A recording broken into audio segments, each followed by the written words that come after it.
शास्त्रपाठ आहे त्याकडे आपण लक्ष देऊयात. जुन्या करारामधून यहोशवाचं पुस्तक याचा पहिला अध्याय 1 ते 9 ही वचने, यहोशवा 1 ते 9, आणि नव्या करारामधून इफिसकारास पत्र याचा 6वा अध्याय 1 ते 9 ही वचने. नव्या करारामधून इफिसकारास पत्र अध्याय 6 वचन 1 ते 9, जुना करार यहोशवा 1 ते 9, नवा करार इफिस 6 1 ते 9 या दोन्ही शास्त्रपाठाकडे यावेळेस आपण लक्ष देऊयात. 1 ते 9 आपण वाचून पाहू. कनान देश जिंकण्याची पूर्वतयारी. परमेश्वराचा सेवक मोशे याच्या मृत्यूनंतर मोशेचा मदतनीस नूनाचा मुलगा यहोशवा याला परमेश्वराने सांगितले की माझा सेवक मोशे मृत्यू पावला आहे, तर आता उठ व ह्यांना अर्थात इस्रायल लोकांना जो देश मी देत आहे त्यात तू ह्या सर्व लोकांसहित ही यार्देन ओलांडून जा. मी मोशेला सांगितले होते त्याप्रमाणे ज्या ज्या ठिकाणी तुमचे पाऊल पडेल ते ठिकाण मी तुम्हाला दिले आहे. रान व हा लबानोन ह्यापासून महानद फरातपर्यंतचा हित्ती यांचा सर्व देश व मावतीकडे महासमुद्रापर्यंतचा प्रदेश तुमचा होईल. तुझ्या आयुष्यात तुझ्यापुढे कोणाचाही टिकाव लागणार नाही. असा मोशेबरोबर मी होतो तसाच तुझ्याबरोबर मी असेन. मी तुला सोडून जाणार नाही व तुला टाकणार नाही. खंबीर हो, हिम्मत धर, कारण जो देश ह्या लोकांच्या पूर्वजांना देण्याची शपथ मी त्यांच्याजवळ वाहिली आहे तो तू ह्यांना वतन म्हणून मिळवून देशील. मात्र तू खंबीर हो व खूप हिम्मत धर आणि माझा सेवक मोशे ह्याने तुला दिलेले नियमशास्त्र सगळे काळजीपूर्वक पाळ. ते सोडून उजवी डावीकडे वळू नको, म्हणजे जाशील तिकडे तू यशस्वी होशील. नियमशास्त्राचा हा ग्रंथ तुझ्या मुखी सदैव असू दे. त्यात जे काही लिहिले आहे ते तू काळजीपूर्वक पाळ आणि रात्रंदिवस त्याचे मनन कर, म्हणजे तुझा मार्ग सुखाचा होईल व तुला यशप्राप्ती घडेल. मी तुला आज्ञा केली आहे ना. खंबीर हो, हिम्मत धर, घाबरू नको, कचरू नको, कारण तू जाशील तिकडे तुझा देव परमेश्वर तुझ्याबरोबर असेल. 6वा अध्याय 1 ते 9. मुलांनो, प्रभूमध्ये तुम्ही आपल्या आईबापाचा आज्ञेत राहा, कारण हे योग्य आहे. आपला बाप व आपली आई ह्यांचा मान राख, ह्याच्यासाठी की तुझे कल्याण व्हावे व तू पृथ्वीवर दीर्घायुष्य असावे. अभिवचन असलेली हीच पहिली आज्ञा आहे. बापांनो, तुम्ही आपल्या मुलांना चिरडीस आणू नका, तर प्रभूच्या शिस्तीत व शिक्षणात त्यांना वाढवा. दासांनो, आपण ख्रिस्ताचे आज्ञापालन करीत आहात अशा भावनेने तुम्ही भीत व कापत सरळ अंतकरणाने आपल्या देहदेशीतील धन्याचे आज्ञापालन करीत जा. माणसाचा खूप खुश करणाऱ्या लोकांसारखे तोंड देखल्या चाकरीने नव्हे, तर देवाची इच्छा मनापासून पूर्ण करणाऱ्या ख्रिस्ताच्या दासासारखे ते करीत जा. ही चाकरी माणसाची नव्हे, तर प्रभूची आहे असे मानून ती सद्भावनेने करा. कारण तुम्हाला माहिती आहे की प्रत्येकजण, मग तो दास असो किंवा स्वतंत्र असो, जे काही चांगले करीतो तेच तो प्रभूकडून भरून पावेल. धन्यांनो, तुम्ही त्याच्यासाठीच असे वागा व धमकवणाऱ्यांना सोडून द्या, कारण तुम्हाला हे ठाऊक आहे की तुमचा व त्याचा धनी स्वर्गात आहे आणि त्याच्याजवळ पक्षपात नाही. देवाच्या वचनाकडे थोडा वेळ लक्ष लावणार आहोत. जे दोन्ही शास्त्रपाठ आणि आळीपाळीचं स्तोत्रामधून स्तोत्र 125 जे वाचलेलं आहे, या तिन्ही शास्त्रपाठाकडे लक्ष देणार आहोत. आजच्या असणारा संदेशाचं शीर्षक आहे कल्याण करणारा परमेश्वर. आमचा देव हा कल्याण करणारा परमेश्वर आहे. आमचं देव चांगलं करणारा परमेश्वर आहे. आमचा देव आशीर्वाद देणारा देव आहे. ज्या देवावर आम्ही विश्वास ठेवलेला आहे तो मरणापेक्षा मनुष्याच्या जीवनामध्ये जास्त त्याला रुची आहे. आमचा देव म्हणून जिवंताचा देव आहे, तो मेलेल्यांचा देव नव्हे.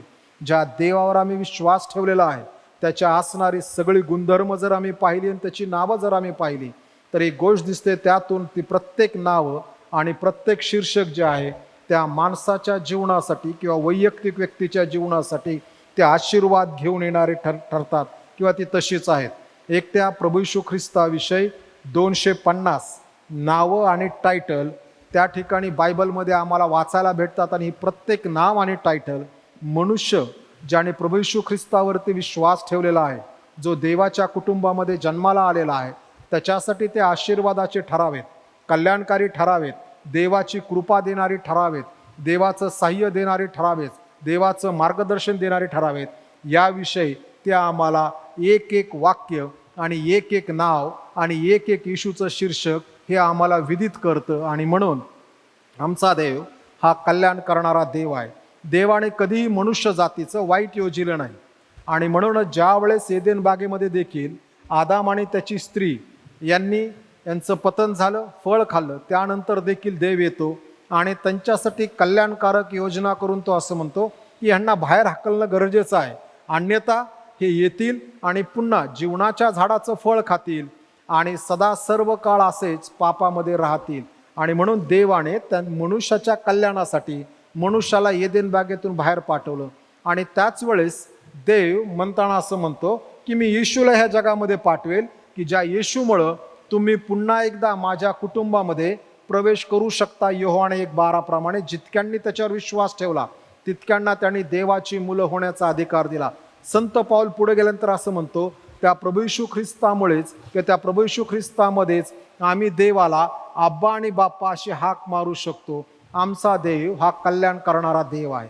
परंतु कल्याण कोणाचं करतं किंवा कल्याण कोणाचं होतं हे पाहणं फार गरजेचं आहे. आणि आज 3 व्यक्तींकडे पाहणार आहोत किंवा कोणाचं कल्याण देव करू शकतो याविषयी. प्रिय बंधू भगिनींनो, पैसे आहेत म्हणून आमचं कल्याण झालंय ही चुकीची संकल्पना आहे. मग आमच्यापेक्षा गर्भश्रीमंत लोक हे जगामध्ये पुष्कळ आहेत. आमच्याकडं ज्ञान आहे म्हणून आमचं कल्याण झालेलं आहे ही संकल्पना चुकीची आहे. कारण आमच्यापेक्षा ज्ञान संपादन करणारे लोक जगामध्ये पुष्कळ आहेत. आपल्या देशाचे माजी पंतप्रधान डॉक्टर मनमोहन सिंग यांच्याकडे जवळजवळ 16 PhD होत्या. काही त्यांनी मिळवलेल्या, काही त्यांना ऑनररी दिलेला. आपल्यापेक्षा जास्त ज्ञान संपादन करणारे लोक जगामध्ये आहेत. जर कोणाला असं वाटत असेल की समाजामध्ये माझा मान, मर्यादा, प्रतिष्ठा आहे तर ती देखील क्षणभंगूर आहे. कारण की आपल्यापेक्षा जास्त मान असणारे लोक जगामध्ये आहेत. डेट्रिस नावाचा मनुष्य होता आणि याच्याविषयी जाऊन कोणीतरी अलेक्झांडरला सांगितलं हा जो डेट्रिस आहे ह्याचं जीवनच वेगळं आहे, ह्याच्याकडे खूप ज्ञान आहे, हा माणूस खूप हुशार आहे, परंतु ह्याच्या जीवनामध्ये ह्याच्याकडे संपत्ती काही नव्हती. आणि त्याच्याकडे ती जी संपत्ती होती ना ती होती फक्त त्याचा एक ग्लास. आणि त्या ग्लासमधून त्याला काय प्यायचं आहे तो पेय पित असे. आणि जाऊन कोणीतरी त्याच्या डेल्टिसच्या जीवन जाऊन अलेक्झांडर द ग्रेट सिकंदर बादशाहाला सांगितलं आणि ते हे सांगितलं हा डेल्टिस जो आपला ग्लास आहे तेवढ्यावरती जीवन जगतो, जीवन चालू आहे, रोजच्या जीवनाची चिंता करत नाही. परंतु एके दिवशी ह्या डेल्टिसचा असणारा ग्लास चोरीला गेला आणि ग्लास चोरीला गेल्यानंतर लोक म्हणले अरे जे तुझं होतं तेही चोरीला गेलं, आता तुझ्याकडं काय राहिलं? तो म्हटला उलट आनंद आहे, जो ग्लास आहे तो चोरीला गेला. कारण की तो रात्री झोपल्यानंतर सारखा आठवायचा आपला ग्लास कोणीतरी चोरून नेईल आणि तो गेलाय, आता रात्री शांत झोप लागते, आता माझ्याकडे काहीच नाही तर चोरीला गेले. आणि ज्या वेळेस मग कोणीतरी जाऊन हे अलेक्झांडर द ग्रेट याला सांगितलं, अलेक्झांडर द ग्रेट त्याचा शोध करत त्याच्याकडे आला. त्यावेळेस हा मनुष्य एका झाडाच्या जवळ थोडंसं उन्हामध्ये पहुडलेला होता आणि तो आल्यानंतर अलेक्झांडर द ग्रेट त्याच्या समोर येऊन उभा राहिला आणि त्याला म्हणताना म्हणाला मी तुझ्याविषयी पुष्कळ काय ऐकलेलं आहे, तू बरंच काही लोकांसाठी केलं, तुझ्याकडं ज्ञान पुष्कळ आहे आणि मी या ठिकाणी उभा आहे, मी तुझ्यासाठी काय करू शकतो? कारण कुणीतरी त्याचा ग्लास होता तो पण चोरीला गेला, मी तुझ्यासाठी काय करू शकतो? अलेक्झांडर ज्यावेळेस मनामध्ये गोष्टी घेऊन त्याला असं वाटलं हा माणूस काहीतरी मागेल. आणि ह्या गृहस्थाने आपले डोळे उघडले आणि पहिली गोष्ट त्यांनी अलेक्झांडर द ग्रेटला सांगितली, तू पहिले एक काम कर, थोडासा बाजूला हो, कारण माझ्यावरती सूर्यप्रकाश पडत होता तो तू अडवलेला आहेस, तू बाजूला हो म्हणजे माझं पहिलं काम होईल. तो बाजूला झाला आणि तो म्हणाला की तू इतका समाधानी कसा आहेस? तो म्हणाला तूही समाधानी असू शकतोस, मोहमायातून बाजूला निघ, ह्या सगळ्या गोष्टी सोड, जे जीवन देवाने दिलेलं आहे ते जीवन जगण्यासाठी सर्वतोपरी प्रयत्न कर आणि तुला जमेल. आणि मग हा असणारा अलेक्झांडर त्याला म्हणताना असं म्हणाला की मी मात्र जग जिंकायला निघालोय. आणि ह्या माणसाने त्याला सल्ला देऊन सांगितलं एक तर तू स्वतःला जिंकू शकतोस नाहीतर जगाला जिंकू शकतोस, दोन्ही एकाच वेळेस तू जिंकू शकत नाहीस. आणि मग तो म्हणाला नाही, पहिलं मी जग जिंकायला जाईल. आणि म्हणूनच की काय की ज्या वेळेस अलेक्झांडर द ग्रेट मरण पावला, त्याला स्वतःला जिंकता आलं नाही. आणि म्हणून त्याने लोकांना सांगताना सांगितलं, मी मेल्यानंतर माझ्या असणाऱ्या त्या शवपेटीतून माझे हात बाहेर काढा, रिकामी हात लोकांना दिसू द्यात. जो जगत जेता आहे, तो जगत जेता जो आहे तो रिकामे हाताने जग सोडून गेला. आणि त्याने सांगताना सांगितलं, माझी दुसरी इच्छा आहे, मी मेल्यानंतर माझे असणारे पिटी वाहणारे जे लोक आहेत ते डॉक्टर असावेत. मला पण काही चिंता नाही, चर्चमध्ये 4-5 डॉक्टर आहेत, माझी पिटी वाहू शकतात. आणि मग ते म्हणाले की डॉक्टरनी माझी पिटी व्हावी. त्याला विचारलं असं का? त्याने सांगताना तुम्हाला माहिती आहे का अलेक्झांडर द ग्रेट कशाने मिळाला? तापाने मिळाला. है ना, आपल्यालाही ताप होतो, पण आपण अजून सगळेजण आहोत. तो तापाने मिळाला. आणि त्याला विचारलं असं का? तो म्हणाला, जगाला हे समजायला हवं की ज्याने जग जिंकलं, ज्याच्याकडं पाहिजे ते डॉक्टर ते उभा करू शकतो, त्या माणसाला डॉक्टरला देखील वाचवता आलं नाही. मनुष्याचं जीवन किंवा मनुष्याचा जीव डॉक्टरांना वाचवता येत नाही. आणि म्हणून हे डॉक्टर सगळे जे आहेत हे त्यांच्या मर्यादेपर्यंत काम करू शकतात, सर्वतोपरी करू शकत नाही. म्हणून त्यांना माझी शवपेटी वाहू द्यात. आणि त्यामुळं तो व्हायला. प्रिय बंधू भगिनींनो, आमच्याकडं काय आहे ह्याच्यावर हे ठरत नाही की आमचं कल्याण झालेलं आहे की नाही. जगाचा कल्याणाचा नियम निराळा, संस्कृतीतले कल्याणाचे नियम निराळे, माणसाचे वैयक्तिक कल्याणाचे नियम निराळे, परंतु देवाचा कल्याणाचा नियम वेगळा आहे. आणि सगळ्यात पहिला नियम आहे तारणाऱ्या प्रभू येशू ख्रिस्ताला ओळखणे. जर तारणाऱ्या प्रभू येशू ख्रिस्ताची आणि माझी ओळख असेल, कुठला प्रभू येशू ख्रिस्त, कुठला नासुरी येशू जो बायबलमध्ये सांगितलाय तो, जो मला माहित आहे तो नाही. मागच्या आठवड्यामध्ये नसरापूर या ठिकाणी बायबल स्टडी फॅमिली कॅम्पमध्ये घेत होतो. आणि मला येऊन एक 3-4 जण भेटले. पहिली व्यक्ती येऊन भेटली. ती व्यक्ती म्हणताना म्हणाली, पास्टर तुम्ही सांगता 7 मंडळाविषयी, एक प्रश्न आहे, काय आपण पवित्र आत्म्याकडे प्रार्थना करू शकतो का? त्याला लागून दुसरा म्हणला, काय आपण येशूकडे प्रार्थना करू शकतो का? काय हो, करू शकतो का? हा, का का हा, येशूला विचारलं, हे येशू तू आम्हाला प्रार्थना करायला शिकव, लुक्रुस शुभवर्तमानामध्ये. आणि येशूने मग त्याच्या प्रेषितांना प्रार्थना करायला शिकवताना म्हटलं, हे आमच्या स्वर्गातील पित्या, आमच्या ज्या प्रार्थना आहेत ह्या आमच्या प्रार्थना पित्याकडे सादर करायच्या आहेत. म्हणून आम्ही येशूच्या नावाने मागतो, की येशूच्या नावाने मागतो म्हणून तो ऐक, आमेन. आता येशूकडेच प्रार्थना करायची आणि मग येशूलाच म्हणायचं तुझ्या नावाने मागतो म्हणून तो ऐक. दुसरी गोष्ट शास्त्र आम्हाला शिकवतं, प्रार्थना मी आत्म्याच्या सामर्थ्याने आणि बुद्धीच्या सामर्थ्याने करणार. आता मी देवाच्या आत्म्याच्या सामर्थ्याने प्रार्थना करत असताना पुन्हा त्याच आत्म्याला मी प्रार्थना सादर करू शकत नाही. तर आमची प्रार्थना देवाकडे गेली पाहिजे. म्हणून प्रिय बंधू भगिनींनो, ज्या वेळेस आम्ही प्रार्थना करतो, प्रार्थना ऐकतो, प्रार्थनेत सहभागी होतो, त्यावेळेस आमचे असणारे कान, शारीरिक कान, अंतचक्षु, आमच्या असणारी बुद्धिमत्ता, हे सगळं उघडं ठेवून प्रार्थना ऐकून प्रार्थना करायला हवी. कारण देव तर कल्याण करण्यासाठी बसलेला आहे. प्रभू येशू ख्रिस्तामध्ये आम्ही त्याला आब्बा आणि बाप्पा अशी हाक मारू शकतो. परंतु मग कल्याण देव कोणाचं करतो? या ठिकाणी 3 लोकांविषयी किंवा 3 घटनेविषयी आम्ही पाहणार आहोत. पहिली घटना आम्हाला पाहायला भेटते यहोशवाचं पुस्तक याच्या पहिल्या अध्यायामध्ये. परमेश्वराने यहोशवाला पाचारण केलं, परंतु हा यहोशवाचा पहिला अध्याय लिहिण्याच्या अगोदर ज्या वेळेस देवाने मोशेला सांगितलं, मोशे तुझा आता कार्यकाळ संपत आहे, तुला आता ह्या जगामधून मी तुला घेऊन जाणार आहे, आणि म्हणून तू दर्शन मंडपामध्ये यहोशवाला आणि तुम्ही 2 जण आतमध्ये या. हे 2 जण आतमध्ये गेल्यानंतर परमेश्वर मेघस्तंभातून त्यांच्याशी बोलत होता आणि मेघाने त्यांच्या भोवती त्या ठिकाणी सर्वतोपरे निवास मंडपाच्या भोवती छावणी टाकली होती किंवा ते झाकलं गेलं होतं. आणि मग देव मोशेला म्हणताना असं म्हणतो, मोशे तू जाऊन आता तुझ्या प्रियजनांसंगती निजणार आहेस, परंतु तुझ्यानंतर मी ह्या यहोशवाला बोलवत आहे. आणि मग यहोशवा मेल्यानंतर त्यानंतर मोशे मेल्यानंतर त्यानंतर देवाने यहोशवाला हा अध्यात पाचारण केलं. परंतु देव त्याला सांगत असताना पहिला अध्याय 8व्या वचनामध्ये म्हणतो, माझा सेवक मोशे याने जे नियमशास्त्र दिलेलं आहे ते सोडून उजवी डावीकडे वळू नको, ते पाळ, म्हणजे तुझा आणि वाचा 8वं वचन.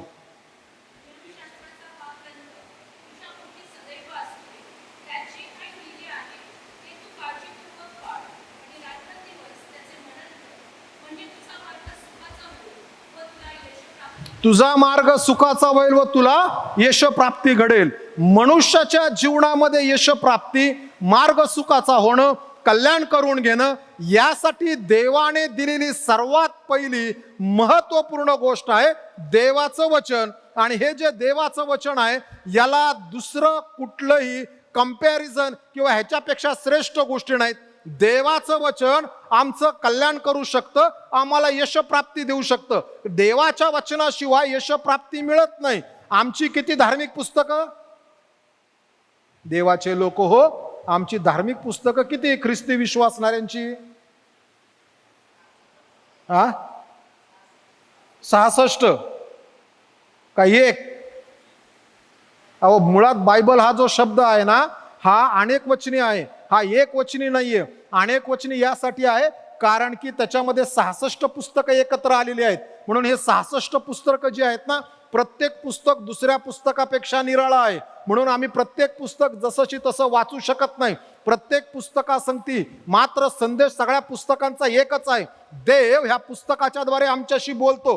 तो बोलत असताना अत्यंत स्पष्टपणे बोलतो. म्हणूनच 2 तिमोथी 3:16 मध्ये ज्या वेळेस संत पौल तिमोथेला लिहितो की जो इफिस मंडळीचा पाळक आहे, तो म्हणतो प्रत्येक ईश्वरप्रेरित शास्त्रलेख, तो म्हणतो जे देवाचं वचन आहे की जे आमच्याकडे देवाने दिलेलं आहे, जे ईश्वर प्रेरित आहे, तो देवाचा श्वासोश्वास आहे. बऱ्याच भाषांतराने शब्द घेतलेला आहे प्रेरित होणं, देवाने प्रेरणा दिलं. परंतु त्या थियोफोनोस या शब्दाचा अर्थ आहे देवाचा श्वासोश्वास. आणि म्हणून ज्या वेळेस आम्ही देवाचा श्वासोश्वास म्हणून देवाचं वचन वाचतो, त्यावेळेस ते आमच्या जीवनाला, आत्मिक जीवनाला श्वासोश्वास पुरवतो. देवाने आदामाला निर्माण केलं, त्यावेळेस तो पुतळा होता. देवाने त्याचा श्वास फुंकला आणि त्याला जीवधारी केलं. जर देवाच्या लेकरांना ह्या भूतलावरती तारण प्राप्त झाल्यानंतर, देवाच्या कुटुंबामध्ये जन्मल्यानंतर जर आम्हाला जीवधारी राहायचं आहे, तर देवाच्या वचनाशिवाय दुसरं आमच्याकडे गोष्ट नाही. कारण की आत्मिक जीवनासाठी बाहेर बाजारामध्ये सिलेंडर विकत भेटत नाही ऑक्सिजनचं, ते देवाच्या वचनामध्ये आहे आणि ते आम्ही केलं पाहिजे. दुसरी तो म्हणतो त्याचं वाचन कर, त्याचं मनन कर, आपल्या अंतःकरणात भरून ठेव.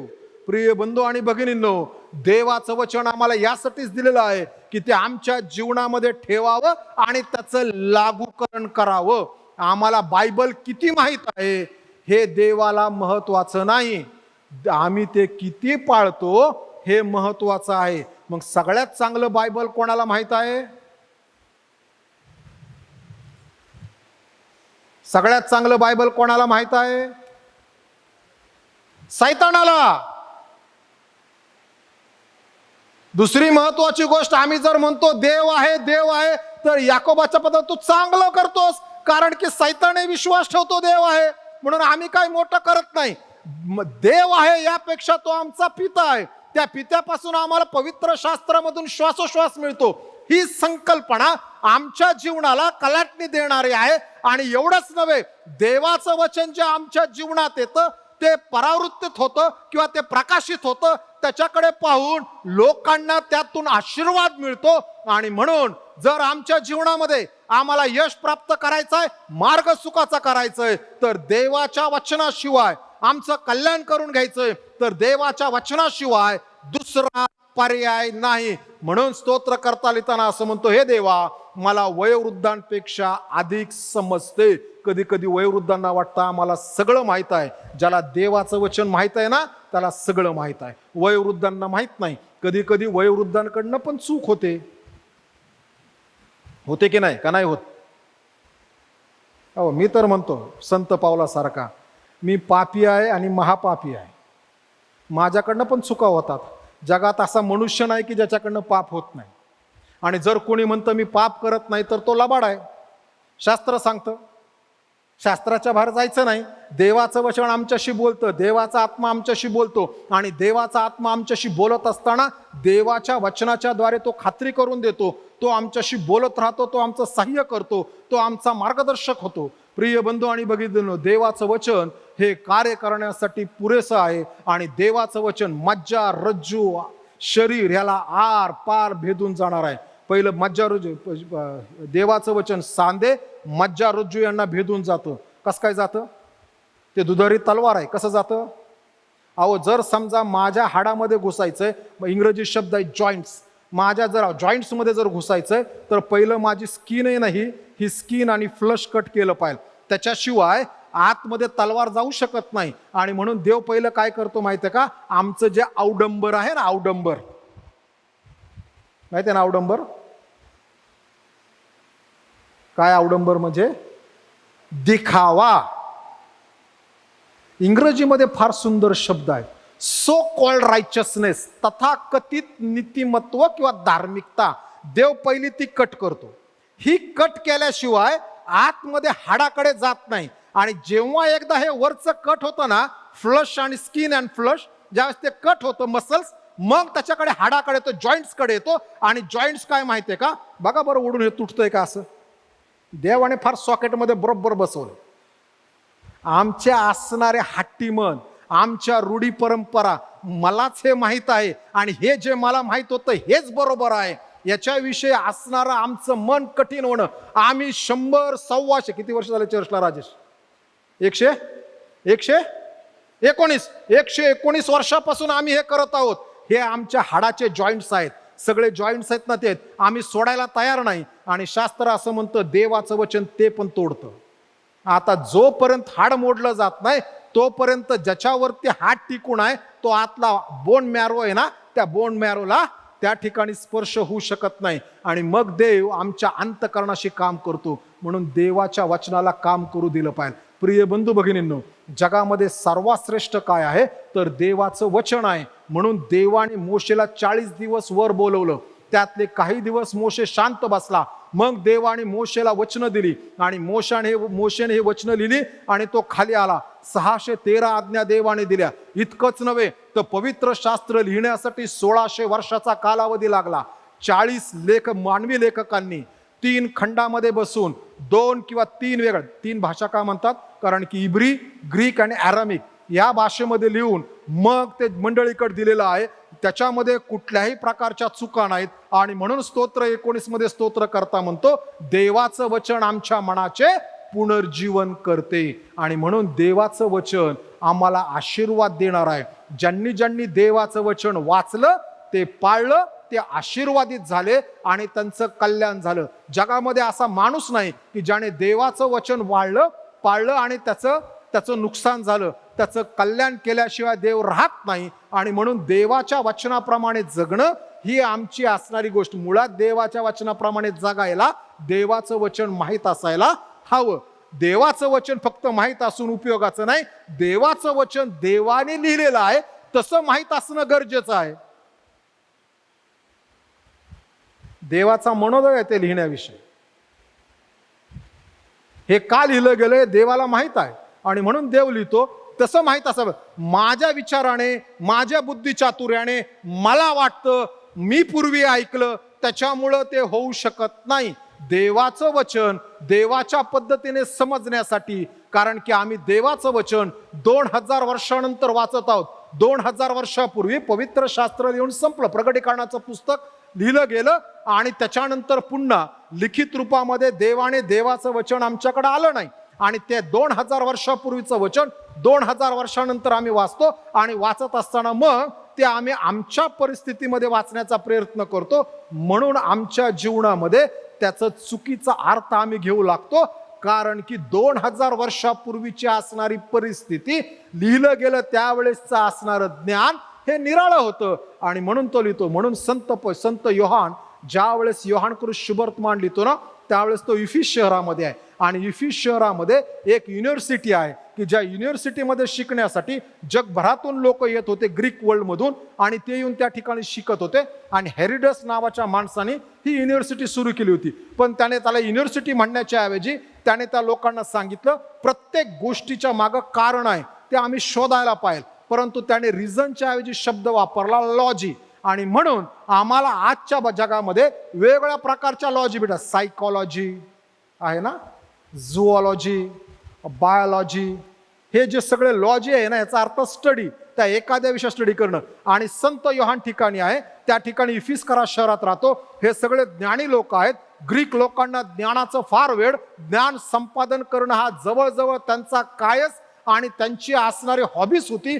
परंतु संत योहान त्या असणाऱ्या इफिस शहरामध्ये बसतो आणि तो म्हणतो आता हे ग्रीक लोक जे आहेत हे मंडळीमध्ये वाढत आहेत. आणि त्याने ठरवलं की मला आता शुभवर्तमान येशूचं लिहायला पाहिजे, कारण की तत्वज्ञानी लोकांना देखील ख्रिस्त समजायला हवा. आणि म्हणून संत योहान लिहित असताना लिहितो, प्रारंभी शब्द होता, शब्द देवासह होता आणि शब्द देव होता. मराठीमध्ये त्याचा अर्थ इतका आम्हाला क्लिअरली येत नाही. ग्रीकमध्ये लोगॉस, आणि ज्या वेळेस हे ग्रीक लोक लोगॉस शब्द वाचत होते तोपर्यंत ते योहान लिहितोय तोपर्यंत हा लोगॉस शब्द निर्जीव होता. परंतु ज्यावेळेस योहानाने लोगॉस लिहिला त्या लोगॉस शब्दाला त्याने सजीव केला, कारण त्याच्यामध्ये त्याने जो सिग्मा वापरला तो सिग्मा हे दाखवून गेला की नाही कुणीतरी सजीव आहे. आणि मग पुढे योहान कृष्ण शुभवर्तमानामध्ये येशूची ओळख करून दिली.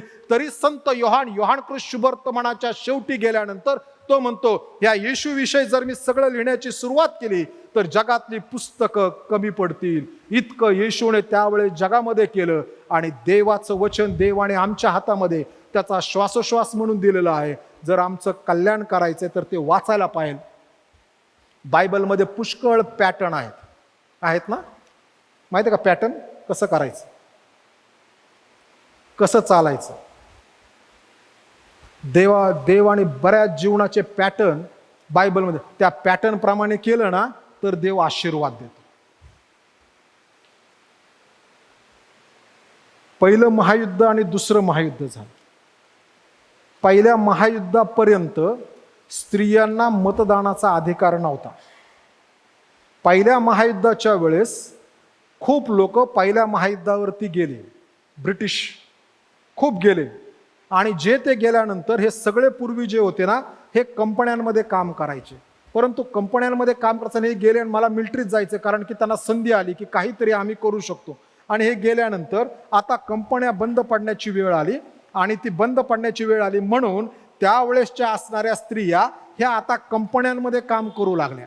आणि कंपन्यांमध्ये काम करत असताना मग ह्या स्त्रिया, ह्यांचे पुरुष तिथं आहे, काही गेले ते परत आलेच नाही, ते तिथंच मृत्युमुखी पडले किंवा ते मरण पावले त्या युद्धामध्ये. परंतु काही जे आले ते कोण इंजर्ड होऊन आले, कोणाला दुखापत झाली, कोणाचा एखादा शरीराचा एखादा भाग कट झालेला आहे असे आले. काही जण जे आले ते मेंटली खूप डिस्टर्ब होऊन आले, कारण की त्यांनी खूप रक्त पाहिलं. आणि हे पाहिल्यानंतर घरी आल्यानंतर बायका म्हणाले आम्ही तुमच्या जागी जाऊन त्या ठिकाणी काम करत आहोत. आणि ते म्हणाले तूच जाऊन काम कर, मला काय त्या ठिकाणी जाऊन काम करता येणार नाही. सायकोलॉजिकली मी आता स्थिर नाहीये, त्याच्यामुळे मी घरात राहतो. आणि स्त्रिया मग काम करू लागल्या. आता त्याच्या अगोदर घरातले सगळे महत्वाचे निर्णय पुरुष घ्यायचे, आता स्त्री काम करू लागली. आणि काम केल्यानंतर ती पैसा आणू लागली, पुरुष घरामध्ये राहू लागला. आणि त्याच्यामुळं काय झालं, आता स्त्री घरातले निर्णय घेऊ लागली. आणि मग स्त्री म्हटली आम्हीच जर सगळं बघत आहोत तर सरकारने आम्हाला मतदानाचा अधिकार का देऊ नये. पहिल्या महायुद्धाने जगाची असणारी परिस्थिती बदलली, सामाजिक परिस्थिती बदलली, किंबहुना मंडळीतली परिस्थिती बदलली, ख्रिस्ती कुटुंबाची परिस्थिती बदलली. कारण शास्त्र आम्हाला सांगताना कुटुंबाविषयी सांगतं, कुटुंबाचा प्रमुख एक स्त्री आहे. बरोबर ना, होय की नाही? हा, देवाचे लोक हो, बायबल सांगतं कुटुंबाचा प्रमुख हा पुरुष आहे. देवाने आदामाला सांगितलं कष्ट कर, ह्याचा अर्थ स्त्रीने काम करायचं नाही असं आहे का? तसं नाही. त्या ठिकाणी स्त्री त्यासाठी पार्टनर आहे. परंतु घरातला जो प्रमुख आहे तो कुटुंब प्रमुख पुरुष आहे. त्या पुरुष कुटुंबाचं मस्तक आहे, कारण की तो कुटुंबाचा याजक आहे. याजक कधी स्त्री होऊ शकत नाही जुन्या करारात, कारण की जुन्या परातलं याजक पण जे आहे ना त्या ठिकाणी लिहित असताना केवळ आरोनाच्या कुळातल्या पुरुषांना याजकपण करण्याचा अधिकार आहे. आणि म्हणून तो जो याजक आहे, म्हणून शास्त्र आम्हाला जर असं तुम्ही प्रत्येक जण तुमच्या कुटुंबाचे याजक आहात, याजकाकडे अधिकार दिलेत. आणि हा आहे कुटुंबाविषयीचा पॅटर्न. पती पत्नी म्हणजे खाली नाही बरं का, साईडला. इथून काढलं ना, बरोबर आहे की नाही? कुठून काढली? हा, कुठं लिहिलं? कुठं लिहिलं? बघा, आपलं बायबल आहे ना, मराठी बायबल किंवा व्हर्नाक्युलर लँग्वेजमध्ये बऱ्याच गोष्टी आहेत की ज्या शब्दशः अर्थाने आल्यात, है ना, शब्दशः अर्थाने आल्यात. शब्दशः अर्थाने आल्या म्हणजे काय झालं माहिती आहे का? तिथं फासळी लिहिली, म्हणजे ग्रीक इब्री शब्द फासळी लिहिला आहे, परंतु त्याचा असणारा जो डिटेल अर्थ आहे तो लिहिलं तर मोठं वाक्य लिहावं लागेल, म्हणून शब्द आला फासळी. कधीतरी सांगाल ती फासळी होती आणि देवाने फासळीच का काढली?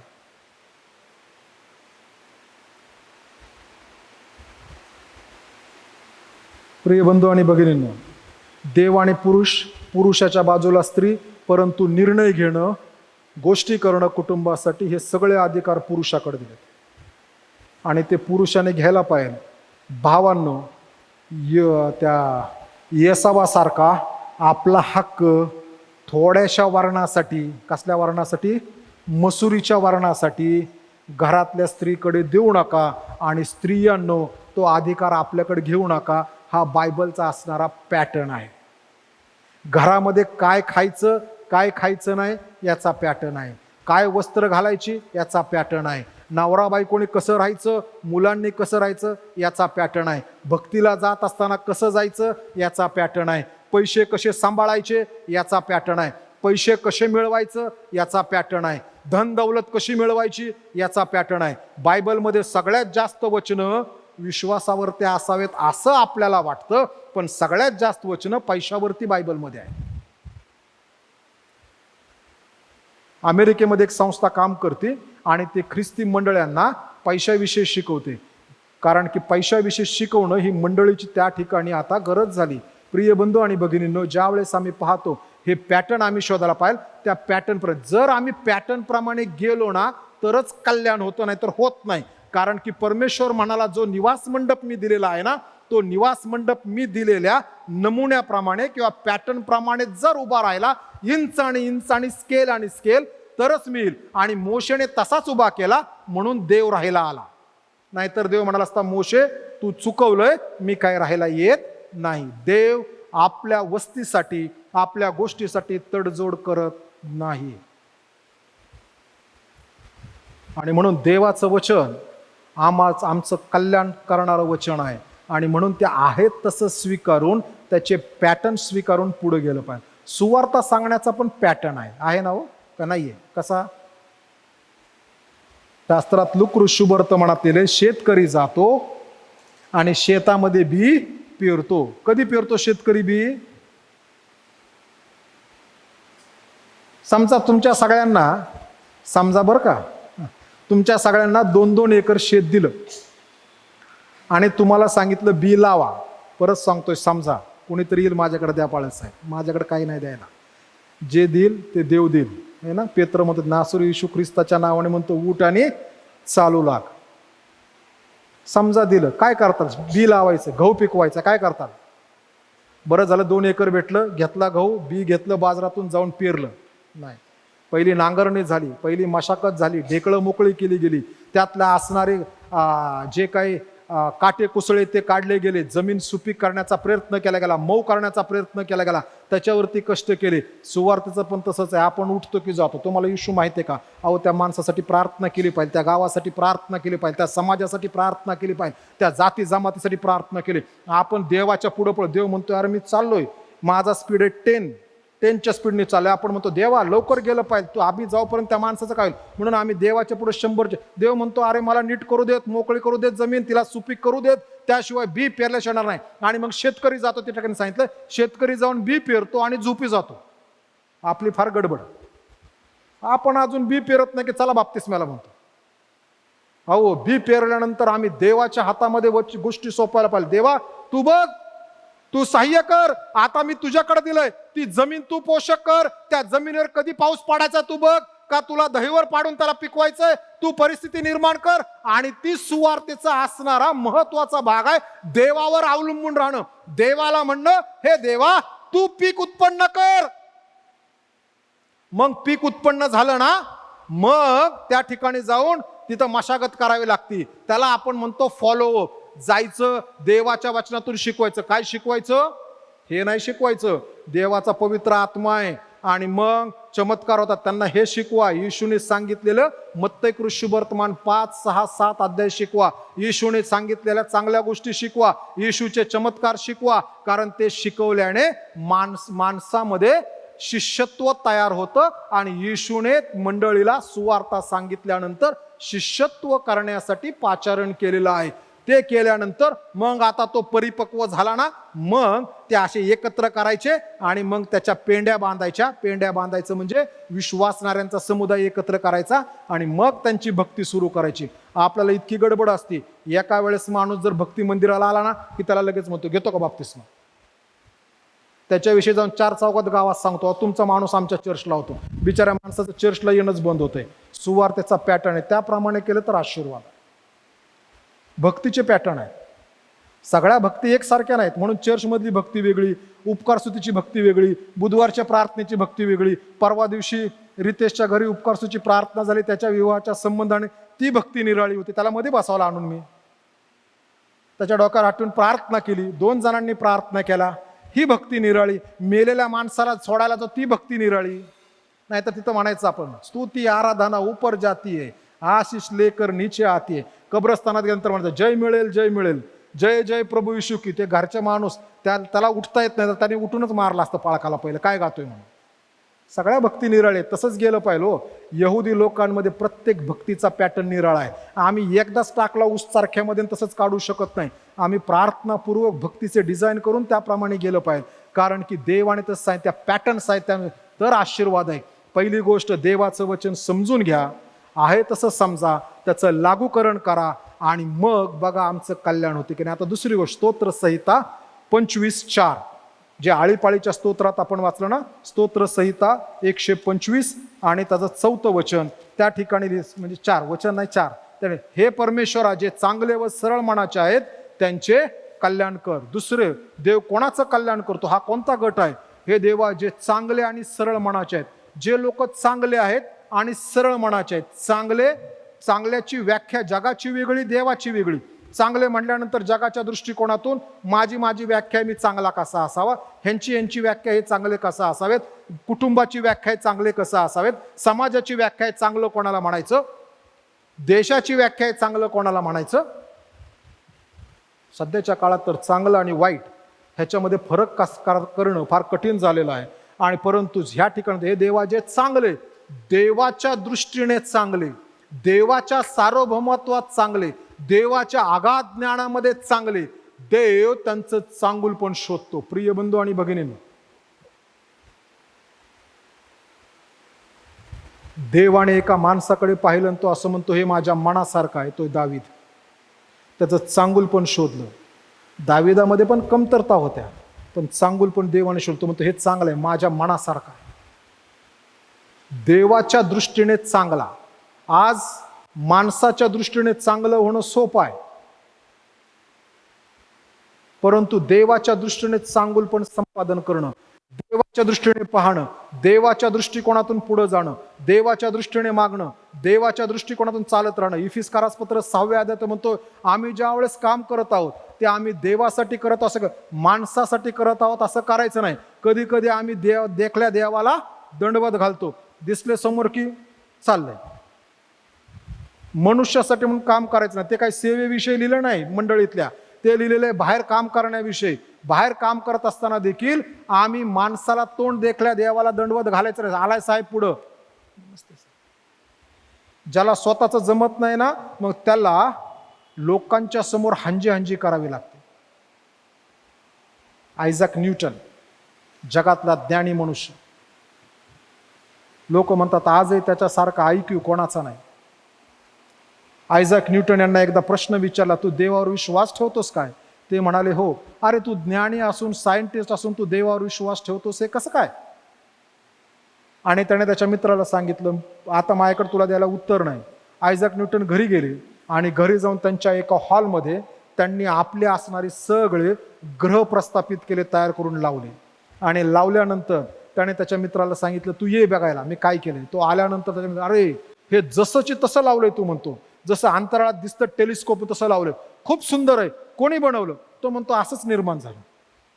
अरे तू नाही तर तुझ्या कुणीतरी मित्राने, नाही हे असंच निर्माण झालं. तो म्हणाला हे शक्यच नाही, कुणीतरी बनवलं. तो म्हणाला असंच आपली असणारी पृथ्वी, इतर ग्रह, आकाशगंगा ही देवाने बनवलेली आहे. प्रिय बंधू आणि भगिनींना, चांगलं देवाच्या दृष्टीने, माणसाच्या दृष्टिकोनातून नाव. मनुष्यासाठी तुम्ही आज चांगले आहात, उद्या तुम्ही वाईट आहात, परवा परत चांगले व्हाल, तेरवा परत वाईट व्हाल. कारण की जगामध्ये काल परत्वे, स्थल परत्वे, परिस्थिती परत्वे, मनुष्य चांगला आणि वाईट होऊ शकतो, मित्र आणि शत्रू होऊ शकतो. परंतु देवाच्या दृष्टीने एकदा चांगला की देव त्याला चांगलंच म्हणतो. दुसरे देवा जे चांगले आणि सरळ मनाचे आहे, मन सरळ ठेवायचं. बघा, सरळ मन ठेवणं फार चांगलं आहे. दाविदाचं मन फार सरळ होतं. 7 भावांचा अभिषेक करायसाठी शमूएल आल्यानंतर वडिलांनी बोलवलं नाही. आणि मग देव म्हणाला, शमूएल म्हणाला शमूएला यातलं कोणीच नाही. मग शमूएलाला प्रश्न पडला, कस काय? मग तो इशायाला विचारतो, तुझा अजून कोणी मुलगा आहे का? वडिलांचं वाक्य फार भयंकर आहे. आम्ही कधी कधी स्क्रिप्ट बरोबर वाचत नाही बायबलची. तिथे लिहिलंय आहे एक मेंढरांच्या माग. म्हणजे घरच्यांसाठी पण हा आहे ना कसा होता माहितीये का? शुल्लक. घरच्यांसाठी पण हा कसा होता? हा मेंढर सांभाळण्याच्याच लायकीचा आहे. शमूएल म्हणतो त्याला येऊ देत, त्याशिवाय काय मी जेवणार नाही. प्रिय बंधू भगिनी, ज्यावेळेस देव अभिषेक करतो ना, त्यावेळेस देव काही लोकांना उपाशी ठेवायला लावतो. शमूएल उपाशी राहिला, दावीद येतोय तोपर्यंत. मी नाही जेवणार म्हणतो, कारण पहिलं काम त्याला अभिषेक करायचा, जेवायचं नाही. कधी कधी लोकांची जेवणात फार गडबड असते, असं वाटतं काही भेटतच नाही. बघा उदाहरण सांगतो, बुफे पार्टी असेल ना, बघायचं. परवा दिवशी याचं लग्न झालं ना रे, है ना, बुफे पार्टी. लगेच आपण प्लेट घेतो की लगेच सुरू. प्लेट घेतली की ती स्त्री जी आहे किंवा तो जो पुरुष देणार, तो 2 वाट्या म्हणून आपली प्लेट आहे ना, तो 1 अष्टमांश कमी करतो 2 वाट्या मांडून. आपण पण आनंदाने 2 वाट्या घेतो. मग पुढं जातो. पुढं गेलं की आपण घरात कधीच खात नाही असा कांदा दिसतो, लगेच ते कांदा घेतो आपण. पुढं गेलं की घरात कधीच खात नाही अशी काकडी दिसते, काकडी घेतो.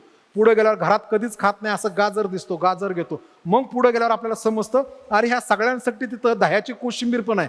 आता हे तर घेतलंय, करायचं काय? आता दह्याची कोशिंबीर पण, आता तर पुढं कुठंतरी बिर्याणी असेल म्हणून आपण लगेच ती कोशिंबीर पण घेतो. आता आपली जवळजवळ 1/3 प्लेट संपली, आता 2/3 राहिली. मग 2/3 प्लेटकडे गेल्यानंतर पुढं लगेच त्यांनी बरोबर ठेवलं असतं, काहीतरी असं ठेवलेलं आहे की जे आपल्याला वाटतं घ्यावं. मग आपल्याला वाटतं परत मला ही रोटी भेटेल की नाही, म्हणून आपण घेत असताना माणूस खाणारी 1, घेताना तो 2 घेतो, कारण दुसऱ्याने वाढलंय ना म्हणून. मग तो 2 घेतो की प्लेट राहिली आता 1/4. 1/4 मध्ये पुढं आल्यानंतर मग आता घ्यायचं काय? मग त्या 2 वाट्यांमध्ये भाजी घ्यायची. मग पहिली भाजी दिसती ती घेतो, दुसरी घेतो, आणि मग आपण येतो आता राईस घेतल्यानंतर पुढे येतो. आणि मग पुढे लिहिलेलं असतं पापलेट फ्राय, मटण सुका, मटण अंगारा. तोपर्यंत प्लेट गज भरली.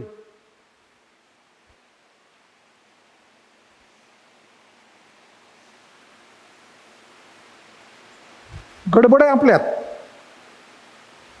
कधी न भेटला असं करतो आपण. हो, शास्त्र सांगतं सरळ मन ठेवायचं. बघा कधी कधी आपण एखाद्याच्या घरी, तो माझ्या घरी उपकारस्तुतीच्या प्रार्थनेला आला नाही म्हणून मी काय जात नाही, तो माझ्या मुलाच्या लग्नाला आला नाही म्हणून मी काय जात नाही, मला त्याच्या मुलीच्या लग्नामध्ये तिने मला 1000 रुपयाची साडी दिली म्हणून मी तिला पण 1000 रुपयाची साडी दिली. माझ्या मुलाच्या लग्नामध्ये त्याने मला 200 रुपये पाकिटात घालून दिले म्हणून त्याच्या मुलाचं लग्न 4 वर्षानंतर देखील त्यावेळेस पण मी 200 रुपये घालून देतो. हे आमचं सरळ मन आहे. असं इतकं सरळ.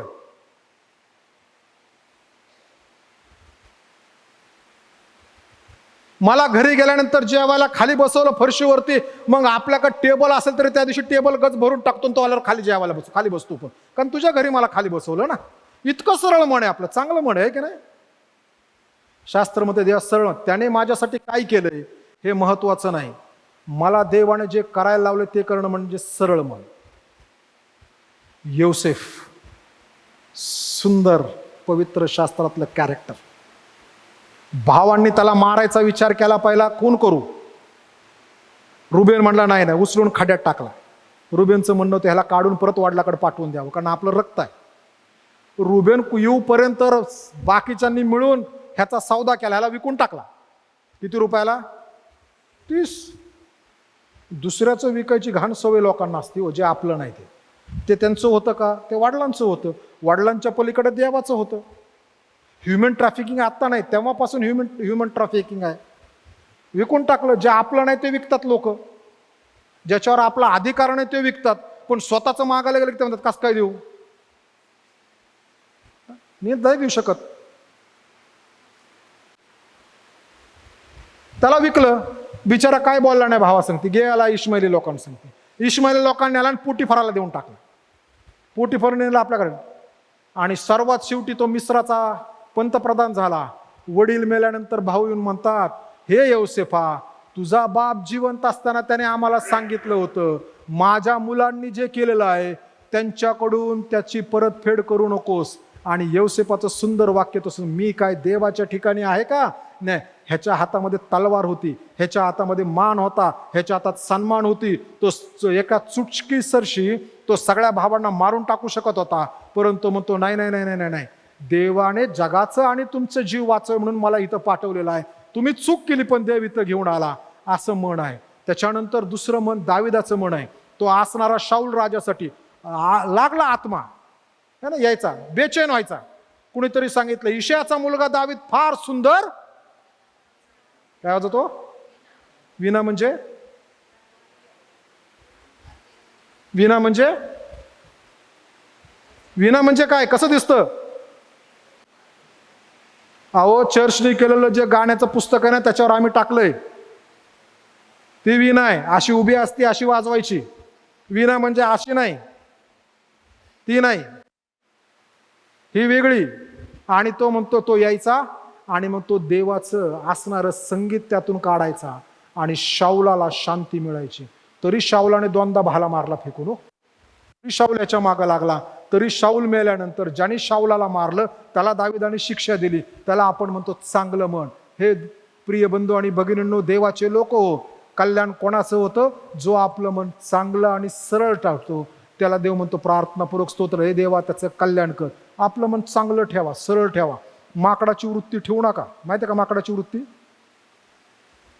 माकडाची वृत्ती माहिती आहे का पाळक साहेब? माहिती आहे का माकडाची वृत्ती? कुठली? कुठलं माकड? हा, अरे माकडाच्या बऱ्याच स्टोरी आहे. मी जी सांगणार आहे ना ती माकडाची स्टोरी काय माहिती आहे का?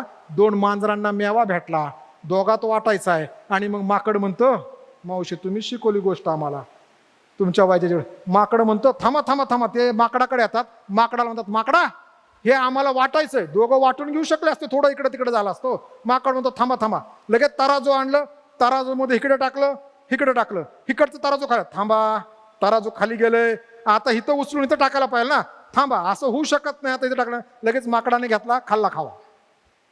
होय म्हणता म्हणता सटासाप करून टाकला सगळा. माकडाची वृत्ती नसावी. जे आपलं नाही ना ते आपलं नाही, जे आपलं आहे ना ते आपलं आहे. मग जगाच्या कुठल्याही नियमामध्ये बसवा, जर ते बरोबर असेल तरी देवाच्या दृष्टीने चूक आहे. माकड बरोबरच करत होतं ना, कारण दोघं त्याच्याकडे आलते. माकडाला दोष देण्याचा अर्थ नाही, त्या 2 मांजरांना दोष देण्याचा अर्थ आहे. परंतु जगाच्या दृष्टीने जरी बरोबर असलं, जगाच्या नियमाने बरोबर असलं तरी देवाच्या नियमाने बरोबर नाही. म्हणून ते मन चांगलं नाही, ते सरळ नाही. देव म्हणतो त्यांचं कल्याण, जे चांगलं आणि सरळ मन ठेवतात. परवा दिवशी मी एक नसरापूरला असताना एका स्त्रीशी बोललो. ती पहिली पंजाबी लोक तिच्या कुटुंबामध्ये ख्रिस्ताकडे आली. तिला म्हणलं कधीतरी बारामतीला तुम्ही या सिस्टर म्हटली. ख्रिस्ताकडे आली. ती म्हणली मी ज्यावेळेस ख्रिस्ताकडे आली, त्या 4 बहिणी आहेत. एका बहिणीला समजले ख्रिस्ताकडे आली की तिला कुठून तरी समजली चर्च, तिला मारली थोबाडीमध्ये. आणि ती काही बोलली नाही. वडील मुलीला मारून टाकच्या हातामध्ये सुरा घेऊन बसलेले असे. रात्री प्रार्थना केली, चर्चवरून जायला उशीर झाला तर देवा वडिलांना झोप लागू देत. वडील सुरा घेऊन झोपले, दबक्या पावाने आत जाऊन झोपली. ती जी बहीण आहे थोरली, हिने मारलं. आणि आज सगळ्या बहिणी ख्रिस्तामध्ये आहेत तिचं जीवन बघून. ते म्हणले आमचे नवरे पण ख्रिस्त, फक्त एकीचा नवरा नाही. म्हणलं शास्त्र सांगतं की तो तुझ्या आणि तुझ्या घराण्याचं तारण केलं. आमचं मन इतकं सरळ पाहिजे. आपल्याला कोणीतरी मारलं ना तरी म्हटलं पाहिजे, मारलं बाबा देव तू बघ, तू न्याय करायचा, मी मात्र प्रीती करतो, मी मात्र क्षमा करतो. देवाकडे सोडून चांगलं आणि सरळ मन. तिसरा आशीर्वाद कोणाला देतो माहिती आहे का? आणि चांगल्या आणि सरळ मनाविषयी स्तोत्र संहिता 97:11, स्तोत्र संहिता 36:10, नीतिस्तोत्रे 15:8 मध्ये तो म्हणतो सरळाची प्रार्थना देवाला आनंद देते. जर आमचं मन सरळ आहे ना तर आम्ही केलेली प्रार्थना देवाला आनंद देते. जर आमचं मन सरळ नाही, इकडं इकडं इकडं इकडं इकडं इकडं नाकवाडी रस्ता आहे किंवा तो घाटातला रस्ता आहे, तर देव म्हणतो नको नको, सरळ मन ठेव, हायवे ठेव, कुणी केलेला आपल्या साहेबांनी केलेला हायवे ठेव, सुपर हायवे ठेव, समृद्धी हायवे ठेव, सरळ सरळ जायला मन चांगलं ठेव. कारण की चांगलं मन आमच्या हाडाला मजबूत करतं आणि आमची हाडं दुखत नाहीत. मसर हाडं ठणकवतं. आता आम्ही विचार केला पाहिजे, आपली हाडं ठणकून घ्यायचीत का क्षमा करून देवाला देवा तू दुसऱ्याची हाडं ठणकव. आपण म्हणायचं नाही बरं का, असं कोणतरी म्हणून मला बरं करून त्याची ठणकव नाही, देव त्याचं काम करतो. चांगलं मन, स्वच्छ मन, हे देवाचे चांगले आणि सरळ. तिसरी गोष्ट, देव कोणाचं कल्याण करतो? इफिस्कारास पत्र 6वा अध्याय 1 आणि 2, तू आपला आई आणि आपला बाप यांचा सन्मान कर, म्हणजे तुला दीर्घायुष्य लाभेल आणि तुझे कल्याण होईल. जेवढ्या जेवढ्यांना आई बाप आहेत त्यांनी काय केलं पाहिजे? काय लिहिले पाहिजे सर? यांचा मान राख. आज्ञा पाळलेलं आहे का? लिहिलंय का? वाचा निर्गमाचं पुस्तक 20वा अध्याय 12 वचन. निर्गमाचं पुस्तक 20वा अध्याय 12 वचन.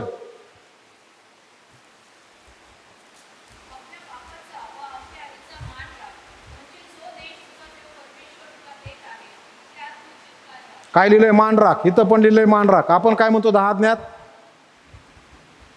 बघा मुलांना मी 10 आज्ञा बोल रे, तो आपला बाप व आपल्या याची आज्ञा पाळ. अरे कुठून आणला आज्ञा पाळ? तिथे मान राख. आज्ञा पाळणं सोपं आहे, मान राखणं कठीण आहे. कारण की प्रत्येक पिढीमध्ये एज गॅप आहे. आत्ताच नाही, पूर्वीपासून चालत आलेला आहे. आणि हा जो एज गॅप आहे हा मुलांना जरा जास्त शहाणं करतो. 2 जास्त शिंगाचे बाहेर येतात. आजी आजोबांपेक्षा आणि आईपेक्षा आपल्याला जास्त समजतं. ज्यांना असं वाटतं ना की आपल्यालाच आहे ते लगेच खाली मुंडी घालतात पोरं. ओके आहे की नाही? आम्हाला जास्त समजतं असं वाटतं. प्रिय बंधू भगिनींनो, तिथे आपला आई आणि बाप करायचा ना, दोघांचा मान राखायला पाहिजे. आईचा पण राखायचा आणि वडिलांचा पण राखायचा. कारण की हे दोघं सामायिक जीवनाचे वतनदार आहेत. फक्त वडिलाचा केला आईचा केला नाही, आईचा मान राखला वडिलाचा राखला नाही, ते त्यांची भांडणं ते बघतील काय करायचं ते, त्यांचे वाद ते मिटवतील काय ते, आम्ही त्यात पडायचं नाही. आम्हाला सांगितलं एकच काम, काय? मान राख. तेवढं मान राखलं ना की देव कल्याण करतो. कधी कधी आम्ही शास्त्र आम्हाला नीती पुस्तकात सांगतो, जो आपल्या आईची थट्टा करतो आणि बापाकडे पाहून वक्रदृष्टी करतो त्याला डोम कावळे येऊन टोचा मारतील. डोम कावळे टोचा कधी मारतात? तो कधी मारतात डोम कावळे टोचा? कोणाला मारतात? कोणाला? मेलेल्या माणसाला. आम्ही जर आई वडिलांची थट्टा करत आहोत आणि आई वडिलांची काळजी घेत नाही तर प्रिय बंधू भगिनींनो, ह्याचा अर्थ आम्ही मृत झालो म्हणून डोम कांबळा येऊन आम्हाला टोचेल.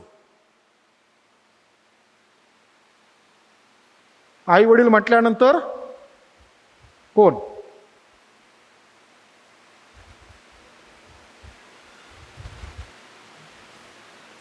ह्याच्यासाठी फक्त एकच आई वडील आहे, राठोड सर आणि त्यांची प्रिय पत्नी. रितेशसाठी आता 2 वडील 2 आई झाले. दीपक, मिस्टर नवगिरे, मम्मी त्याचप्रमाणे हिची आहे. तसे जेवढ्यांची लग्न होतं त्यांना 2 बाप आणि 2 आया असतात. त्यांचा मान राखला पाहिजे, त्यांचा सन्मान केला पाहिजे. देवाने दिलंय ना. का माहितो का 2 म्हणतो मी? कारण की इकडची जर फासळी आहे ना, कधीतरी सांगायला म्हणलो, ती जी आता आपल्याला समजते फासळी, तीच जर नाही तर पुरुष अपूर्ण आहे. जिच्यामुळे देवाने ज्याला गृहिणी लागली त्याला देवाचा आशीर्वाद लाभला.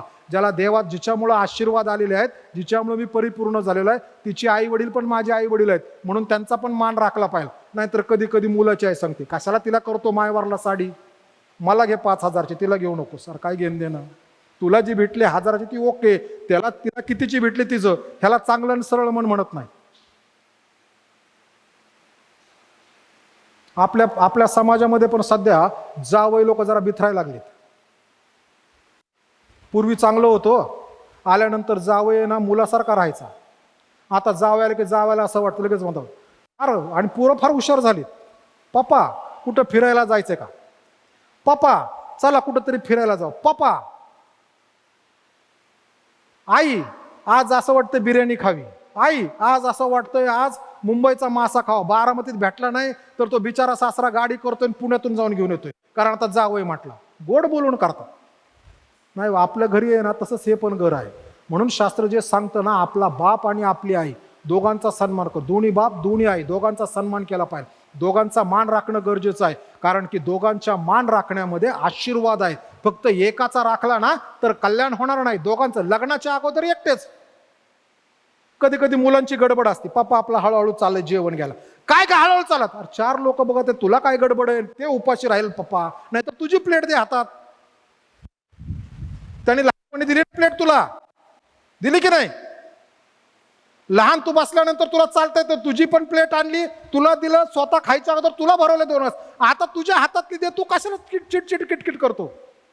म्हणून शास्त्र म्हणतं तू आपला बाप आणि आपली आई. प्रिय बंधू भगिनींनो, आई बाप जोपर्यंत जगात आहे तोपर्यंत त्यांच्या मान राखणं म्हणजे काय माहितीये का? त्यांचा सांभाळ करणं, त्यांच्याकडे लक्ष देणं. बघा घरातला जो थोरला मुलगा आहे ना, त्या थोरल्या मुलाचं आणि आईचं जास्त जमत असतं. ते त्याला सगळं सांगते. एकदा एका मुलाला विचारलं, तू 23 वर्षाचा आहे, तुझ्या पप्पाचं वय किती? त्यांनी सांगितलं 23. समोरचा माणूस हैराण. तो म्हणला कसं काय होऊ शकतं? मी त्यांना जन्मल्यानंतर ते पप्पा झाले ना, अगोदर ते त्यांच्या नावाने जगत होते. मुलांना तुमच्यामुळं किंवा जेवढ्यांना आईबाप आहे तेवढं तुमच्यामुळं आईबापाचं पद त्यांना मिळालं ना, मरेपर्यंत त्यांचा मान राखणं गरजेचं आहे. सगळंच पटल असं नाही, मी मान्य करतो सगळंच पटत नाही, परंतु पटत नाही म्हणून त्यांना दूर कर, त्यांचा मान राखा. त्यांच्या कठीण काळात तर गेलंच पाहिजे, पण चांगल्या काळात पण त्यांना हाक मारली पाहिजे, त्यांचा सन्मान केला पाहिजे. मी अनेक वेळेस इथं पुलपुरून त्यांची पेन्शन त्यांची आहे, बरोबर आहे ना हो? त्यांनी काय करायचं ते ठरवतील, वाटून घ्यायची नाही. तुला 2% आणि मला 4% आणि तुला औषधाला 10% नाही. ज्याची त्याची आहे तो बघेल काय करायचं ते.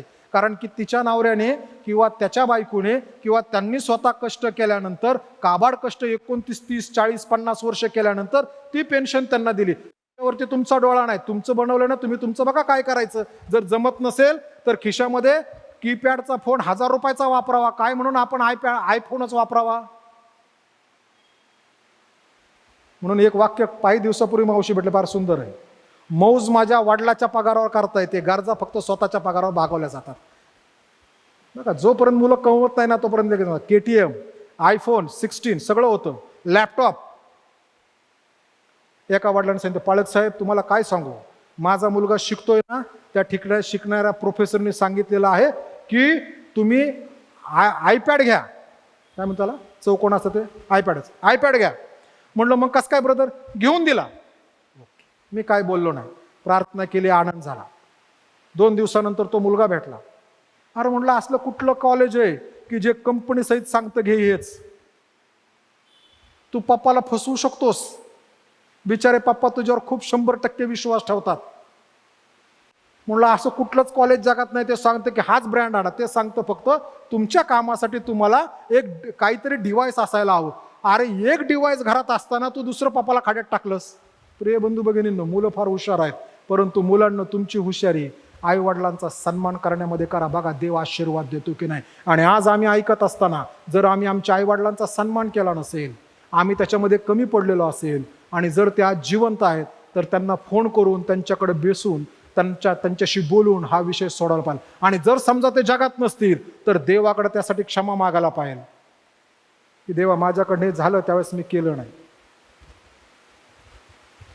कारण की तरच आमचं कल्याण होईल, नाही तर स्वतः आमचा आशीर्वादाचा आणि कल्याणाचा कॉक आई वडिलांचा मान राखत नाही, म्हणून आम्ही टाईट बंद करून टाकलेला आहे.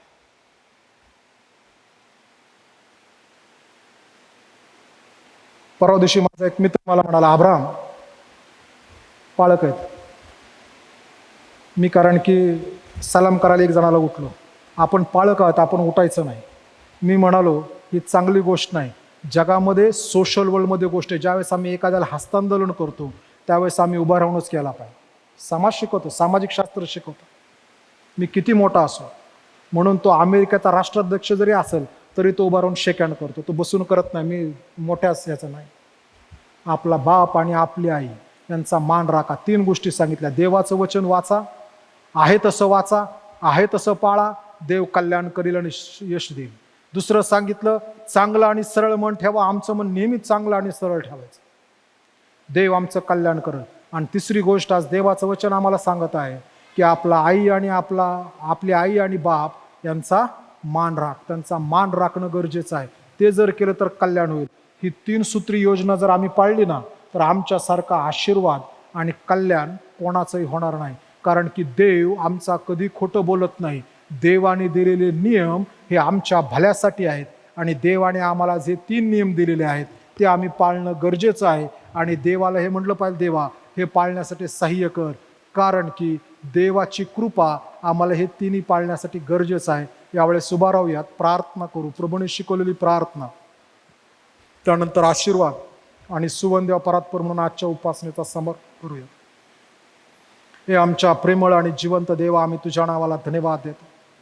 तू आमचं कल्याण करणारा देवबाप आहेस, परंतु कल्याण कोणाचं होईल हे आज तू आम्हाला 3 गोष्टीतून प्रगट केलंस, त्यासाठी आम्ही धन्यवाद देतो. आणि म्हणून परमेश्वरा, तुझं वचन त्याचं पालन करण्यासाठी कृपा दे, यासाठी की आम्हाला यशप्राप्ती घडावी आणि आमचं कल्याण व्हावं. प्रभुदेव आम्हाला आमची मनं चांगली आणि सरळ ठेवण्यासाठी तुझ्या पवित्र आत्म्याच्याद्वारे मार्गदर्शन तू कर. त्याद्वारे तू आम्हाला शिकव, यासाठी की आमचं कल्याण व्हावं. आम्हाला जे परमेश्वरा तू आई आणि वडील दिलेत त्यांचा प्रभुदेव आम्ही मान राखावा, म्हणून तू आम्हाला शिकव, यासाठी की तुझी कृपा, तुझा अनुग्रह आमच्या संगती असून आमचं कल्याण व्हावं. प्रभुदेव, जग आज कल्याणासाठी नको त्या ठिकाणी फिरत आहे आणि तुझं शास्त्र आम्हाला 3 सूत्री योजना देतं की आम्ही आमचं कल्याण कसं करून घ्यावं. त्यासाठी परमेश्वर आम्ही मान आणि महिमा देतो. आलेलं वचन पाळण्यासाठी, त्याद्वारे तुझ्या नावाचं गौरव करण्यासाठी आमचा सहाय्य करता आणि पुढारीत हो. प्रार्थना प्रभू येशू ख्रिस्त आमचा गौरवी तारणारा याच्याद्वारे मागतो, म्हणून तो आई. आमेन. हे आमच्या स्वर्गातील पित्या, तुझे नाम पवित्र मानले जाओ. तुझे राज्य येऊ. जसे स्वर्गात तसे पृथ्वीवरही तुझ्या इच्छेप्रमाणे हो. आमची रोजची भाकर आज आम्हास दे, आणि जसे आम्ही आमच्या ऋणी सोडले आहे तसेच तू आमचे ऋणी आम्हास सोड. आणि आम्हास परीक्षेत नकोस, तर आम्हास वाईटापासून सोड. कारण की राज्य, सामर्थ्य आणि गौरव ही सर्व काळ तुझीच आहे. आमेन. आता देव जो बाप याची प्रीती, आमच्या तारणाऱ्या गौरवरी प्रभू येशू ख्रिस्ताच्या कृपा आणि प्रेमळ पवित्र आत्म्याची सहभागिता आम्हातील प्रत्येकाबरोबर, देवाच्या सर्व लेकरांबरोबर आता आणि येशूचे दुसरेने होईपर्यंत असो. आमेन.